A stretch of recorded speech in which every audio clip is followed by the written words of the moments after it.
Oh, he's missed. That's big. That is very big. Onto the roof.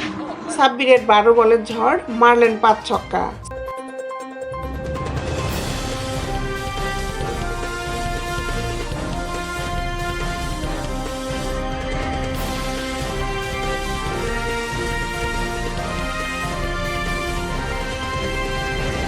Sabbir Rahman নামটা আসলেই ভক্তদের মন থেকে বের হয় দীর্ঘ একটা আফসোস। ক্যারিয়ারে যে স্থানে যাওয়ার কথা ছিল সেখানে যেতে ব্যর্থ তিনি। জাতীয় দলের আশপাশেও বর্তমানে নেই সাব্বির। তবে জিম্বাবুয়ের মাটিতে অনুষ্ঠিত হতে যাওয়া টি10 টুর্নামেন্টে খেলছেন টাইগার এই ব্যাটার। শুরুতে নিজের দল হারারে বোল্ডস থেকে বাদ পড়েছিলেন।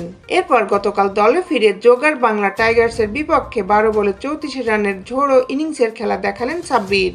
তবে সাব্বিরের মারমুখী ইনিংসের দিনে অবশ্য জিততে পারেনি তার দল। 10 ওভারে 121 রানের লক্ষ্যে ব্যাটস করতে নেমে 4 উইকেট হাতে রেখে জিতেছে বাংলা টাইগার্স। এদিন ব্যাট হাতে সাব্বির ক্রিজে প্রবেশ করেন ইনিংসের 8ম ওভারে। তখন হারারের রান ছিল 3 উইকেটে 79।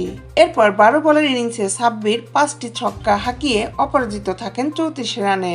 ম্যাচ হারলেও 7 ম্যাচের মধ্যে 5টিতে জিতে ইতোমধ্যে কোয়ালিফায়ার নিশ্চিত করেছেন সাব্বিরের দল। অবশ্য সাব্বিরের পুরো টুর্নামেন্ট কেটেছে বেশ বাজেভাবেই। প্রথম ম্যাচে 2 বলে 1 রান করে হন রান আউট। ডারবানের বিপক্ষে পরের ম্যাচে ব্যাটিংয়ের সুযোগ পাননি।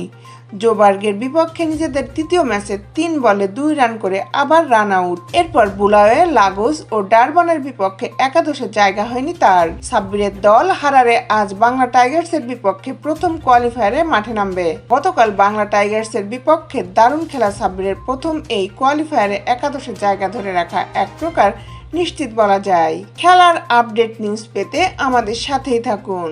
Justice TV, Dhaka.